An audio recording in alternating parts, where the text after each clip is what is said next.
now we will move in to where we left off. Last time we met together, Roger Williams and Mr. Cotton were going back and forth about their beliefs. They were at two ends of the spectrum of religious liberty. One was the union of church and state, and the other was at the other end of separation of church and state.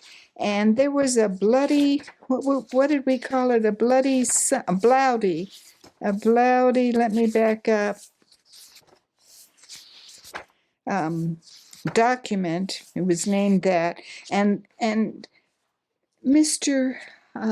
C.S. Longacre, or Elder Longacre, quoted a lot. We were in the middle of quoting some of these Bloody Tennant, that's what it was, quoting some of these passages that were written by Mr. Williams and then written by Mr. Cotton. And there are several more pages of going back and forth. And I think I'm going to skip over this. We've gotten the general idea that Mr. Cotton was using scripture to take his stand on the union of church and state and the right of the magistrates to compel worship, to enforce the compelling of worship, to enforce the compelling of state baptism, etc. And Mr.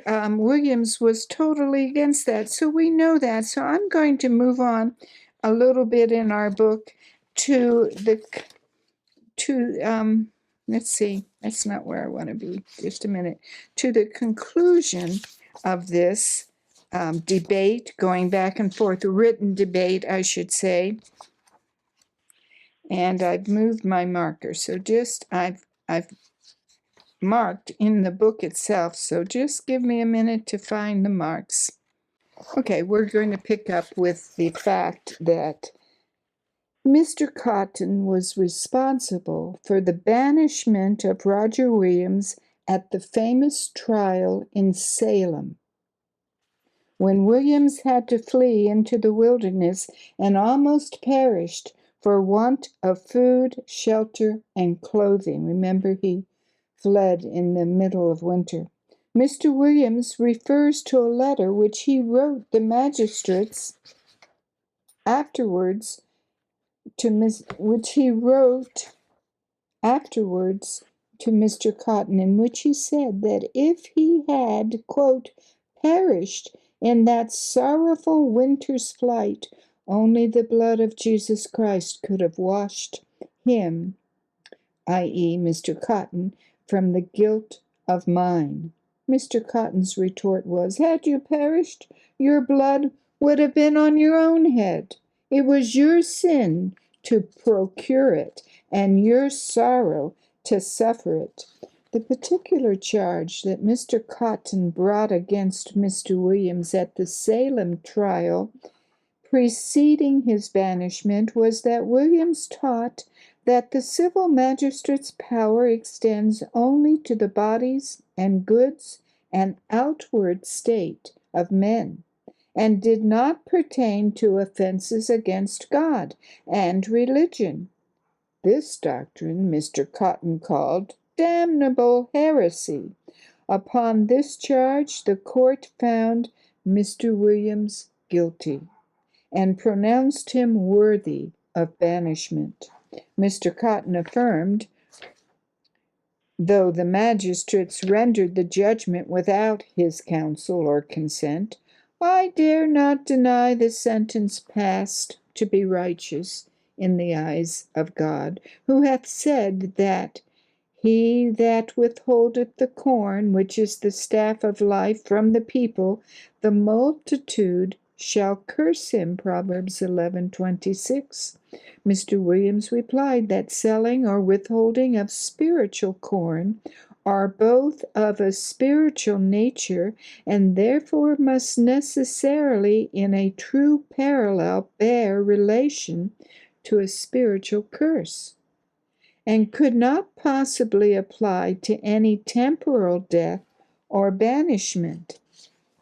And then there was back and forth at this trial, going back and forth to Mr. Cotton stating he was worthy of this, and Mr. Williams replying from Scripture that the magistrates had no right to make this charge and a punishment against Mr. Williams. Now, so we have several pages of what happened at the trial, and it's kind of tedious. It's written in the English of the day. So I'm going to move on, skipping a few pages, and you can read more. But Williams stated at his trial, God's servants are all overcomers when they war with God's weapons in God's cause and worship. And in Revelation 2nd and 3rd chapters, 7 times it is recorded, to him that overcometh. In Ephesus, to him that overcometh in Sardis, etc. And Revelation 12, God's servants overcame the dragon, or devil, in the Roman emperors by 3 weapons, the blood of the Lamb, the word of their testimony, and the not loving of their lives unto death. Mr. Cotton said he was willing to admit that the Christian church doth not persecute, but is persecuted. But, said Mr. Cotton, to excommunicate a heretic is not to persecute. That is, it is not to punish an innocent, but a culpable and damnable person, and that not for conscience, but for persisting in error against the light of conscience, whereof he hath been convicted. And so that was the end of the trial. The court rendered the punishment of banishment to Mr. Williams, and he did leave in the middle of winter, and recorded later on that he suffered greatly because of want of shelter, clothing, and food. Now we're going to read the chapter entitled Roger Williams, the Peacemaker. Roger Williams was not only a pioneer in religious liberty and its principles far in advance of his time, but he was unexcelled in his day as a peacemaker. He lived in stormy times, and the settlers in New England were in constant danger of attack from the Indians as well as from jealous and rival factions of white men. He not only served as an efficient peacemaker between the various factions whose political aggrandizements threatened to destroy each other, but he was able to calm the ferocity of the Indian tribes against each other, as well as against his enemy, the Massachusetts Bay Colony, on whose destruction the Indians were determined. Roger Williams had a pleasing personality and the happy faculty of bringing order out of chaos. After he left on his second trip to England to make the charter of Rhode Island more secure against Puritan encroachment from Massachusetts than it was as it was first drawn, some heated jealousies sprang up between the various plantations of Rhode Island. Roger Williams induced his old friend, Sir Henry Vane, to write a letter addressed to the inhabitants of the colony of Rhode Island, deprecating the divisions among them, the headiness, tumults, disorders, injustice, the noise of which echoes into the ears of all. This is a quote, as well friends as enemies, by every return of ships from New England. He pleaded with them, quote, Is not the love of Christ in you to fill you with yearning one towards another and constrain you not to live to yourselves, but to him who died for you, yea, and is risen again? Are there no wise men among you? no public self-denying spirits that, at least upon the grounds of common safety, equity, and prudence, can find out some way or means of union and reconciliation for you amongst yourselves before you become a prey to common enemies. And I just want to stop there. I've been researching a little bit about religious liberty today, and one place I read, it talked about religious liberty in America, after our Declaration of Independence, etc. Religious liberty in America has mostly been defined by the Supreme Court of the United States of America. And the Supreme Court, now, please, those of you who are listening, don't think Longacre is saying this. This is what I gained from what I was reading earlier today. The Supreme Court cannot legislate against belief. We are all allowed to believe whatever we want, religiously speaking. But they can legislate, and the court system can legislate against behaviors that infringe upon the rights of others, or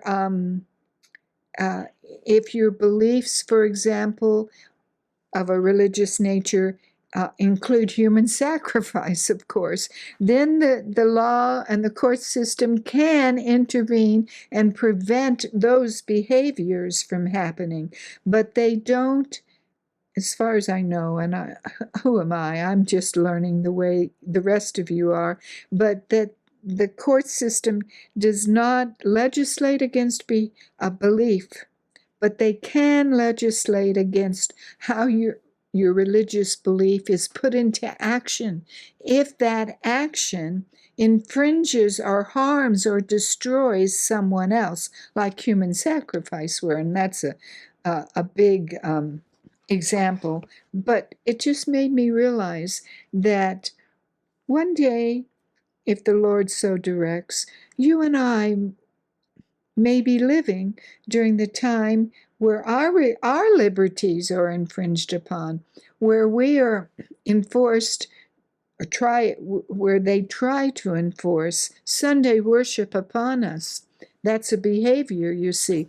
And because we don't abide by that declaration or that law, we could be arrested, and etc. We know what is before us. But you may have thought, and I have thought, our country so far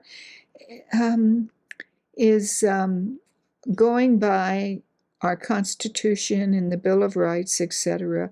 But remember now, it's made more aware to me, and hopefully you will understand too, that destructive behaviors that harm others can be legislated. Beliefs, no. And of course, we will be blamed for all the catastrophes and disasters that are occurring because we're not honoring God. And that behavior could be legislated upon. Okay, going back to our book. Williams further suggested that they choose, as a peacemaker he's doing this, that they choose commissioners agreed on and appointed in all parts and on behalf of all interests, to effect in a general meeting such a union and common satisfaction as might put a stop to their growing breaches and distractions, silence their enemies, encourage their friends, honor the name of God, and refresh and revive the sad heart. Signed by Roger Williams. When Roger Williams finally returned from England in August 1654, he found the various towns and plantations so hopelessly divided and in civil strife with one another that it taxed his skill to the utmost to effect a reconciliation between the warring factions. He addressed a strong appeal to his, quote, well-beloved friends and neighbors, end quote, which not only reflects the utter confusion, the jealousies, and the petty and senseless wrangling of the townsmen, but also reveals his unexcelled qualities as a leader and peacemaker.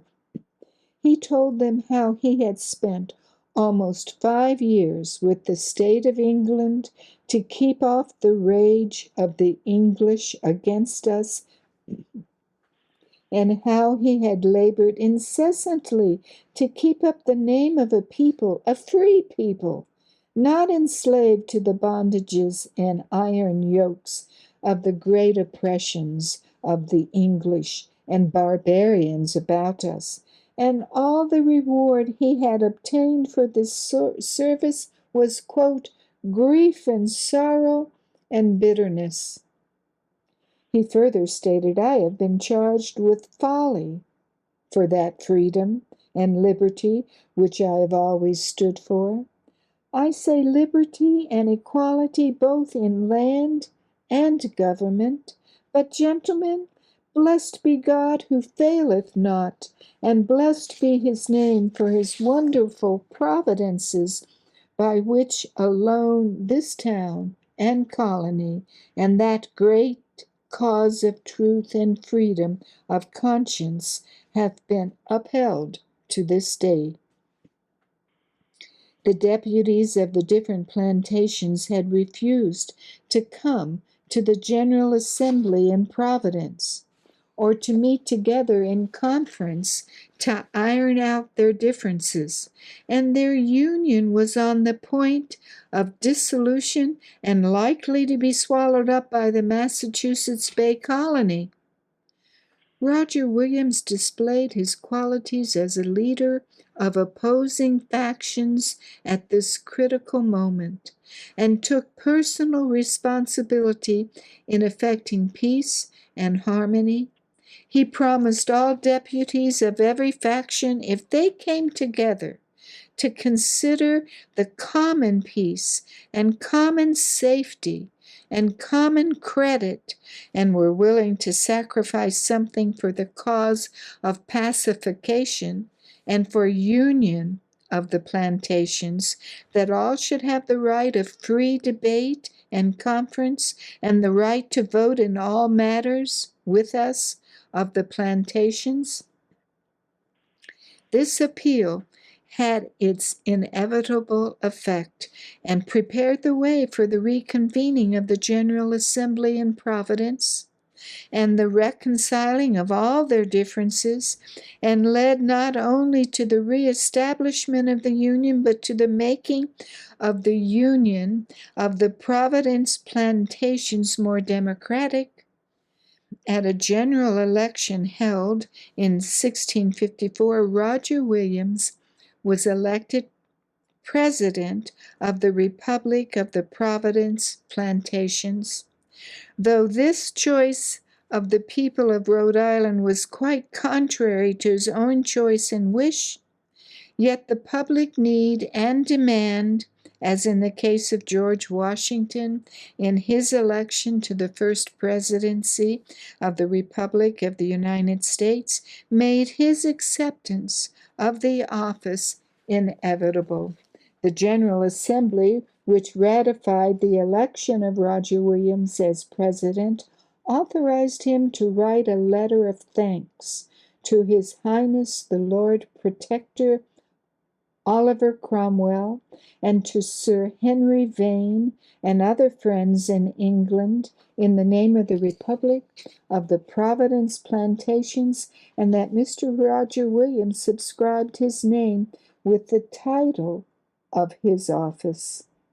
The people of Rhode Island were proud of the new form of their government, and they were proud of their first president, who had set up a model republic as a pattern for others to follow, with the church and state completely separated, with the conscience of the individual unfettered in religious matters, with the franchise granted to all citizens, with freedom of the press and of speech granted to all men, and with rulers and lawmakers selected only by the consent of the governed. In writing this letter of humble thanksgiving to Sir Henry Vane, the first president of this miniature republic in America referred with gratitude to the many providences of the Most High toward this town of Providence and this Providence colony, and to the many letters Sir Henry Vane had directed to the inhabitants of Rhode Island, who had been an outcast and despised people from the first beginning of the Providence colony, occasioned by the banishment of some in this place from the Massachusetts colony. We say ever since to this very day, we have reaped the sweet fruits of your constant loving kindness and favor toward us. He continued to express his gratitude for their deliverance from the oppressions and persecutions under which the people of Europe were still suffering, and for the great liberties which they were now enjoying, saying, "We have long drunk of the cup of as great liberties as any people that we can hear of under the whole heaven. We have not only been long free from the iron yoke of wolfish bishops and their popish ceremonies, but we have sitten quiet and dry from the streams of blood spilt by that war in our native country. We have not felt the new chains of the Presbyterian tyrants, nor in this colony have we been consumed with the overzealous fire of the so-called godly Christian magistrates. Sir, we have not known what an excise means. We have almost forgotten what tithes are, yea, or taxes either, to church or commonwealth. We could name other special privileges, ingredients of our sweet cup, which your great wisdom knows to be very powerful, to render the best of men wanton and forgetful.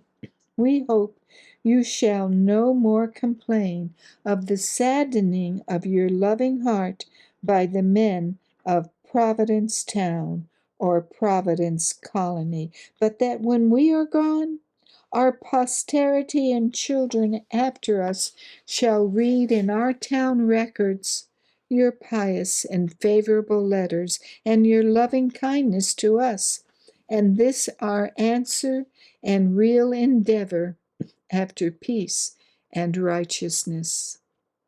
But no sooner had Roger Williams settled peaceably the internal dissensions of the Providence colony than his ingenuity was taxed to the utmost to placate and pacify the external threatenings of another Indian war proposed by Massachusetts against the Narragansetts. As peacemaker, he bestirred himself to prevent the conflict. He reminded the General Court of Massachusetts, which proposed another war against the Narragansett Indians, that in the Pequot Wars, he was appointed by their government to the hazardous and weighty service and mission of negotiating a league of peace between themselves and the Narragansetts, to the imminent danger of his own life at the hands of the Pequot, and I'm probably saying that wrong, but it's spelled Pequot, messengers, Pequot messengers in the Narragansett camp, and that when he has succeeded in arbitrating their differences and effecting a league of peace, Their government had been pleased to send him a copy of the League, subscribed by all hands there, and that since that time, in all their great transactions of war and peace between the English and the natives, he had not spared purse, nor pains, nor hazards very many times, that the whole land might sleep in peace securely,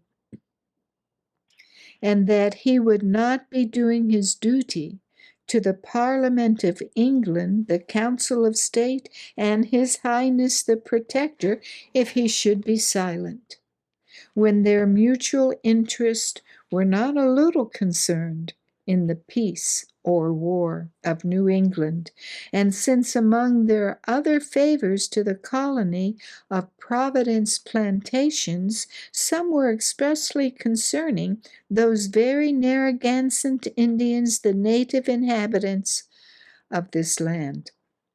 When Roger Williams worked for peace by means of arbitration, he was not working as a pacifist who would never justify the course of the sword. He earnestly declared to the General Court of Massachusetts that he was never against the righteous use of the civil sword of men or nations, but yet, since all men of prudence ply to windward to maintain their wars to be defensive, then he earnestly pleaded with his Massachusetts brethren to live and die in peace, with all the natives of New England. Secondly, he wrote, are not all the English of this land generally a persecuted people from their native soil? And hath not the God of peace and Father of mercies made these natives more friendly in this than our own native countrymen in our own land toward us? Have they not entered leagues of love, and to this day continued peaceable commerce with us? Are not our families grown up in peace among them?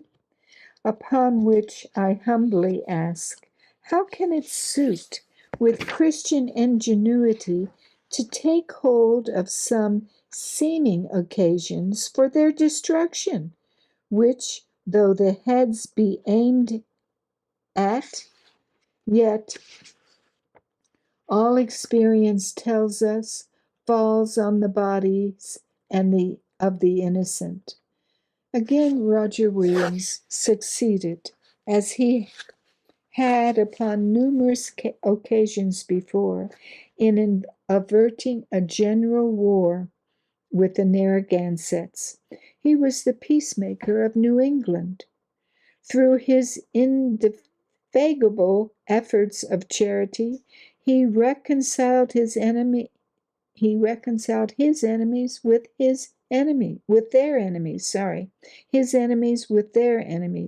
The charity he possessed was the charity of Christ, which led him to forgive his enemies as Christ forgave him.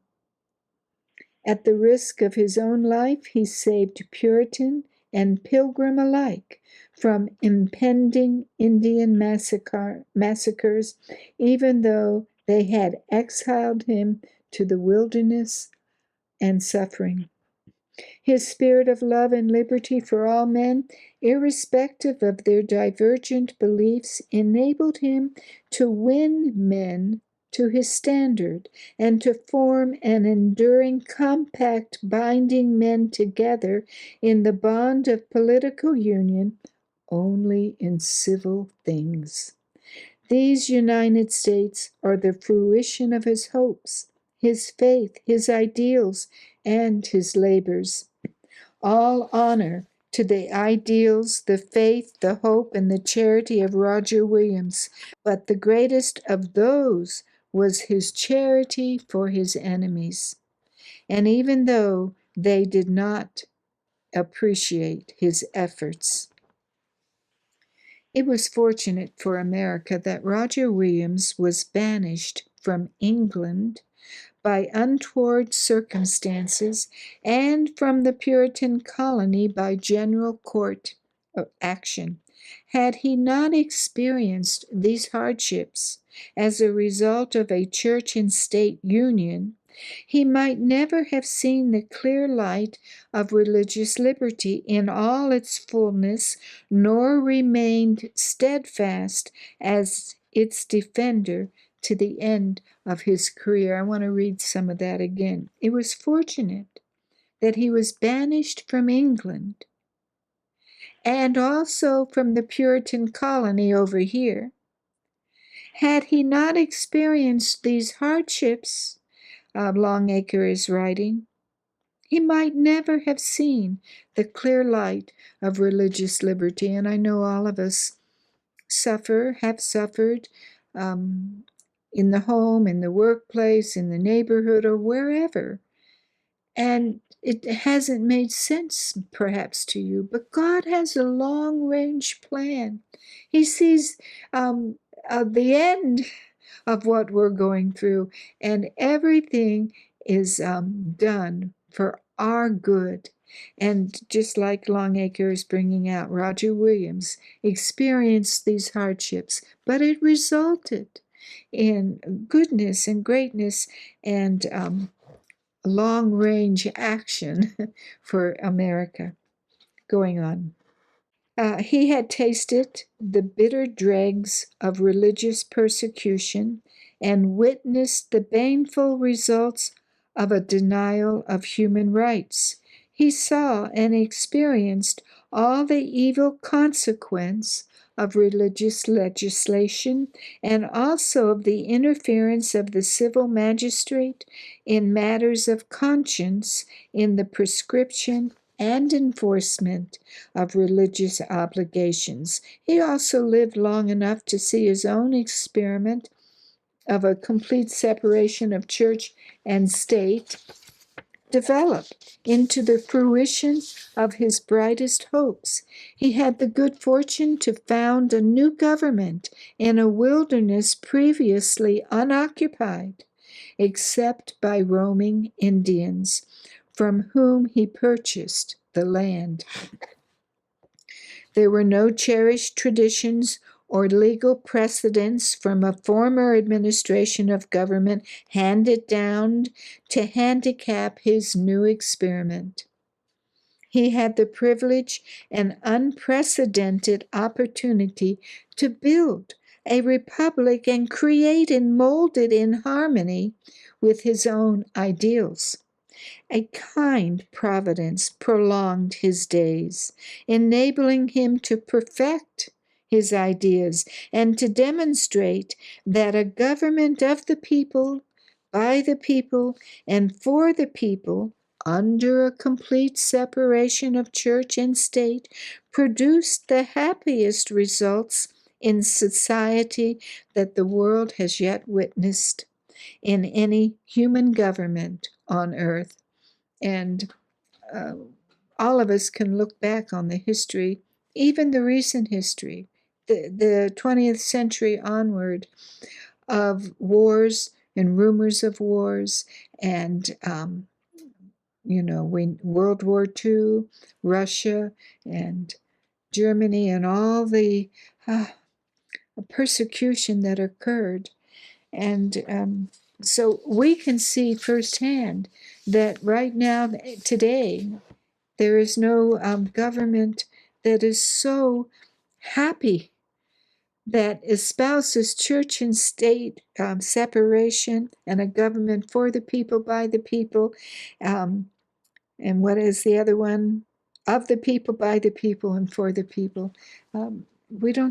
Maybe you see it somewhere, but I haven't seen it in any other country. And even now in our country, it is in jeopardy. But going on. He demonstrated that religion prospered best without state aid and without legal sanctions. Williams was so gratified with the beneficent results of his new experiment in liberating the conscience of the individual and in safeguarding that precious heritage in constitutional law, which he was handing down to his successors, that he admonished them with these words to preserve this priceless legacy, having bought truth dear.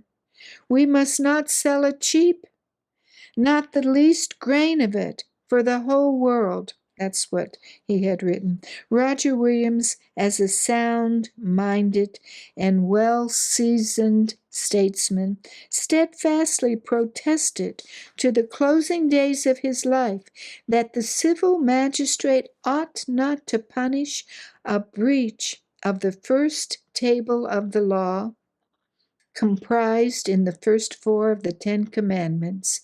He never receded from his position that the compulsory Sunday observance laws enacted by the Puritans and the Pilgrims of New England were all wrong and entirely foreign to the gospel plan. The observance of the first four commandments of the Decalogue, he held, were duties which man owed God exclusively, and as such did not fall within the civil duties which man owed the state.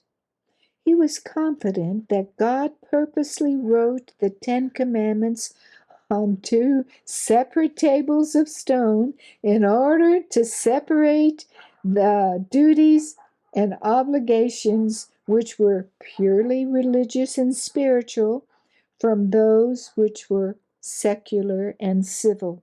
He was positively certain that if the civil magistrates recognized this distinction between the religious aspects of the first table of the Decalogue and the civil nature of the second table, and refused to enforce the first four commandments, it would lead to the total separation of church and state. Excuse me just a minute. Turn that off. And make religious persecution impossible. A kind providence permitted him to be banished, and that's providence. It's godly providence. A kind godly providence permitted him to be banished from the Massachusetts Bay Colony, where it was impossible for him to work out his experiment. A kind providence permitted him to be banished from the Massachusetts Bay Colony, where it was impossible for him to work out his experiment. He couldn't have done what he wanted to do where he was at, so he was banished. You see, God was leading him, even though it involved suffering and persecution. God was leading him to Rhode Island, where he could open a door to this new idea of complete separation of church and state. Here in Rhode Island, he realized his ideals and saw mankind emancipated from the thraldom of priestcraft, from the blindness of bigotry, and from the cruelties of intolerance. He saw the nations walking forth in the liberty wherewith Christ had made them free. When Roger Williams was accused of sustaining anarchy by his liberal views and thereby distorting civil government and hindering the progress of Christianity, he wrote his immortal essay on the question, which has been considered an imperishable classic. Among the many wise and good things he said are, "There goes many a ship to sea, with many hundred souls on one ship, whose weal and woe is common, and is a true picture of commonwealth, or a human combination, or society. It hath fallen out sometimes that both Papists and Protestants, Jews and Turks, may be embarked into one ship, upon which I suppose I do affirm that all the liberty of conscience that I ever pleaded for turns upon these two hinges, that none of the Papists, Protestants, Jews, or Turks be forced to come to the ship's prayers or worship, nor compelled from their own particular prayers or worship if they practice any. I further add that I never denied that notwithstanding this liberty, the commander of this ship ought to command the ship's course, yea, and also command that justice, peace, and sobriety be kept and practiced both among the seamen and all the passengers. If any of the seamen refuse to perform their service, or passengers to pay for their freight, if any refuse to help in person or purse toward the common needs or defense, if any refuse to if any refuse to obey the common laws and orders of the ship concerning their peace or preservation, if any shall mutiny and rise up against their commanders and officers, if any should preach or write that there ought to be no commanders or officers, because all are equal in Christ. Therefore, no masters, no officers, no laws, no orders, no corrections, no punishments. I say, I never denied, but in such cases, whatever is pretended, the commander or commanders may judge, resist, compel, and punish such transgressors according to their deserts and merits. This, if seriously and honestly minded, may, if it so please the Father of lights, let in some light to such as willingly shut not their eyes. Williams took the broad ground from which he never retreated during his whole career, that no man can be held responsible to his fellow man for his religious beliefs, so long as he respects the equal rights of his fellow man. With equal fervor, he maintained that the civil magistrate could deal only with civil things.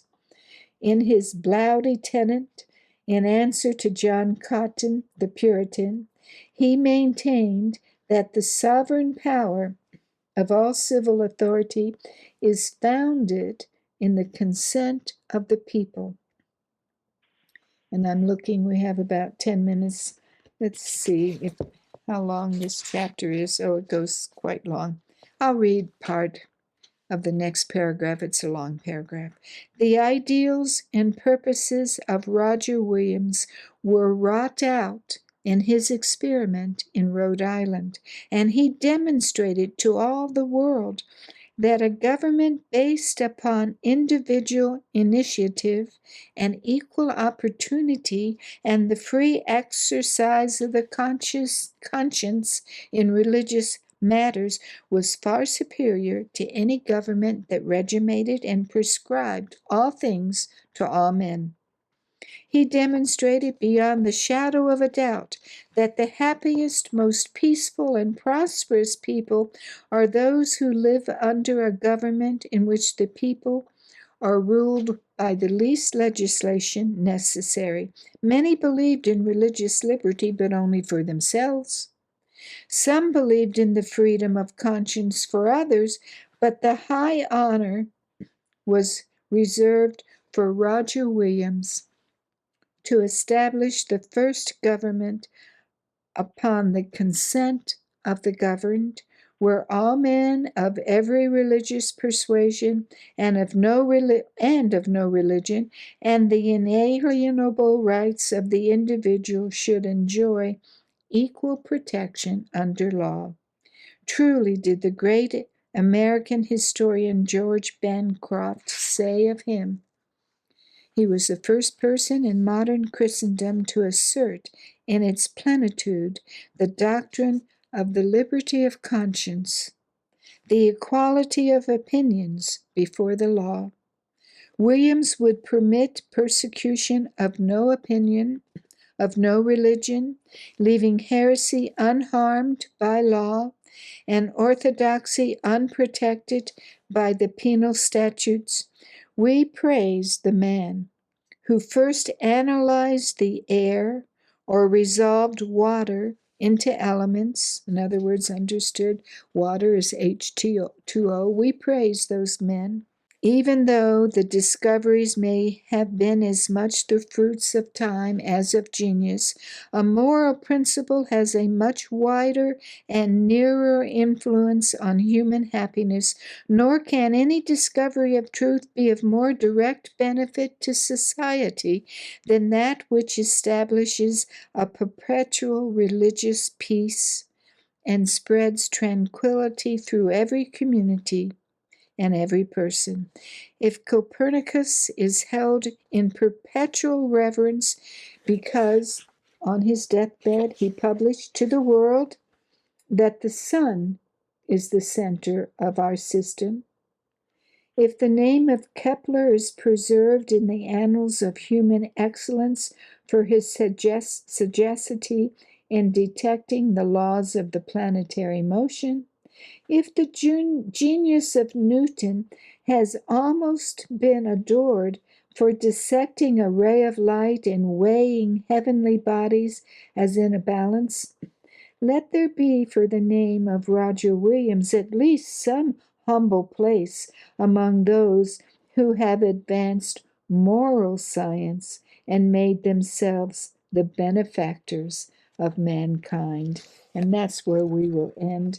There are maybe 5 or 6 more pages. So next time we'll finish this, Lord willing, and start a new book. So I hope you come back. Thank you for being with us, and good night to the rest of you, and may God bless. Bye-bye.